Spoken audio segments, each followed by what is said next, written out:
G'day, I'm Gary. I live in Southern California with my wife Robbie, and I'm going to refurbish the soil up in a truck bed planter. I've already sifted some wood chips from the pile behind me. I used my 1/2 inch by 1 inch sifting trommel. I've got a couple of screen sizes I could have used. I chose the larger, my smaller size, the insert that goes inside my trommel. That's a 1/4 inch, so I don't really need it that fine. It'll work good that fine, but for what I need, I really only need a medium size sift. So it's got some pieces in it that'll go through the 1/2 inch. I'm taking the material from this pile here because that's broken down. It's been about 4 years since this started, and I've already started growing things in it, so that's perfect. The pile over here is a little younger, and it's not broken down quite as much as it could be. So for this pile here, I'll use as a topping. I'll put this on top of the soil. The pile over here, I can mix in and incorporate in the soil. So what I'll do now is I'll walk up the hill, I'll take my crowbar, and this is an important tool that I'm going to use, and I'll show you what I'm doing up at Robbie's truck bed. This is Robbie's truck bed planter. It's separated off a little bit from her main garden. Originally, a few years ago, I set this up using our native clay soil mixed with some manure. The first year we grew spaghetti squash, and it went crazy in this planter, and ever since she's been growing a lot of other things. It hasn't been freshened up for a while. The soil has become hard and compacted, so when she waters it, a lot of the water just goes down along the edges. It doesn't seep into the soil. So what I'm going to do is bring up some composted arborist wood chips from one of my piles, and I'm going to set this up, and I'll show you how I put the organic material back into the soil and revitalise this bed. I watered the truck bed yesterday, and the surface is starting to dry up already. A lot of the water has been going down to the edges and out of the truck bed, so it hasn't been soaking into the soil. So what I'm going to do is start removing some of the weeds, which I've already started on that. I'll trim away a lot of these leaves. She's got a lot of Swiss chard growing in here that she wants to save. I chopped the avocado tree out, and what I'm going to do now is remove the roots down to under the soil level. It's starting to grow back, so we don't want this in the truck bed. The roots are going to be all through the truck bed by now. I'm going to add a 4-inch layer of sifted composted wood chips to the top of this. What I do is I spike the clay, and that makes a hole. When I water the wood chips down, some of the wood chips will flow into that hole.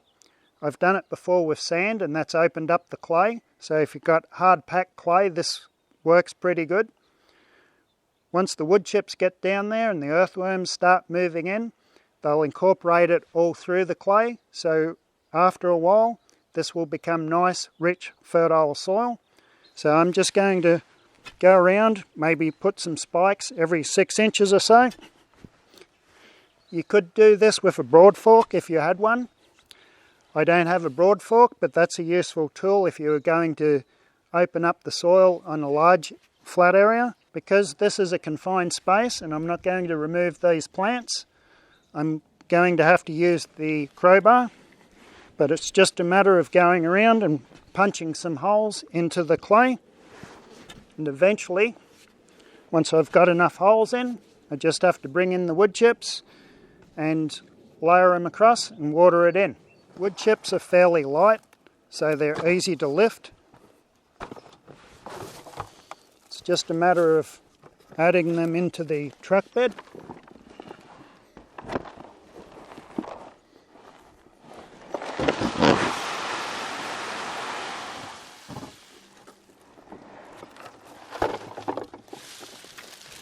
And just moving them around till I get about a 4-inch depth.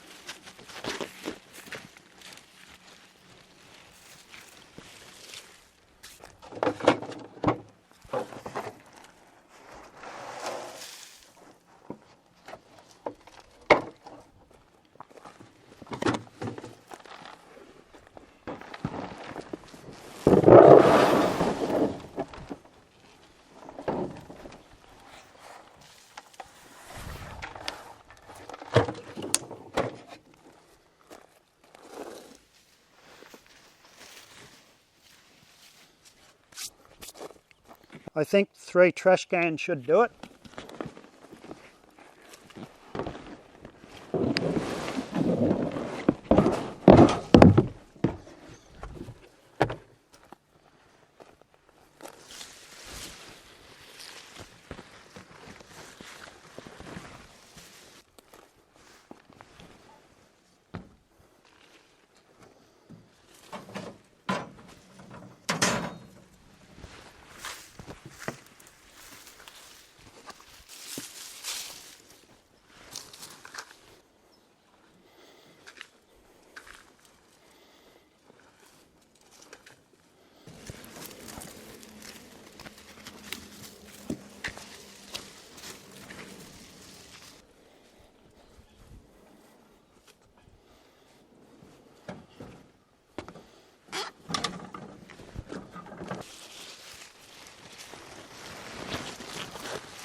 Once I have it reasonably level, all I need to do now is water it in, and the wood chips will find their own way into the nooks and crannies.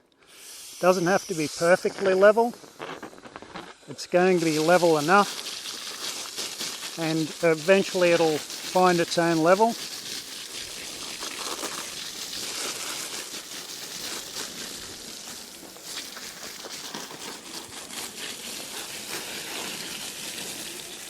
The wood chips that I brought up are going to contain a lot of earthworms and earthworm eggs, so that's going to revitalise the truck bed as well. There's already earthworms in the truck bed, but this will give it a bit of a boost. And the earthworms that are already here are going to get the extra nutrition from the wood chips.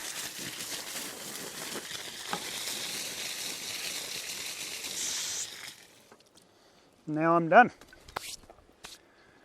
Now that I've revitalised the truck bed by adding the composted arborist wood chips, Robbie can come out any time and she can plant this up whatever way she wants. I was able to work around her Swiss chard. This is the important Swiss chard bed that she's got, so we eat a lot of this. To better illustrate what's going on in the truck bed and my method to open up the soil, I made this model up. I put some PVC pipe in. That represents the holes or the void that's created when I hit the soil with the crowbar. So the crowbar goes into the soil, creates these holes. The soil in the truck bed is compacted, so that's opened it up. I've added the 4-inch layer of wood chips on top.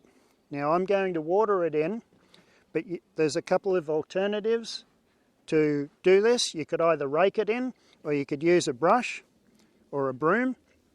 And what you end up doing is you start pushing wood chips into the holes. Now the holes over time will fill up. I've done this with sand before. Sand will change the soil texture, but wood chips will change the soil structure. Now I'm using the composted arborist wood chips. I wouldn't do this with regular fresh wood chips, but this is broken down enough so that things will grow in it. So I'm not concerned about getting some under the soil. The earthworms will move through the soil, and when they move under the surface, they'll be moving this material into the clay. I've used this technique in my garden to build my raised beds. I've found that it works a lot faster than just adding the wood chips on the surface. There's better water absorption and it makes the soil more free draining right from the get-go. The wood chips, or the composted wood chips, have made a big improvement on it. Earlier I mentioned adding sand to my soil using this technique. You could also use it to add biochar or compost to get it deep into the soil. I'm using this charcoal out of the fireplace as an example, but normally I would crush it down further and add it to compost and then add it as an amendment on the top of the soil. Using the crowbar, means that I'm not going to disturb the soil biology that much. I'm into no-dig gardening, and this is helping me. So I've improved a lot of soil using this method. If you like this video, feel free to share it and give it a thumbs up. Thanks for watching, and don't forget to eat what you grow.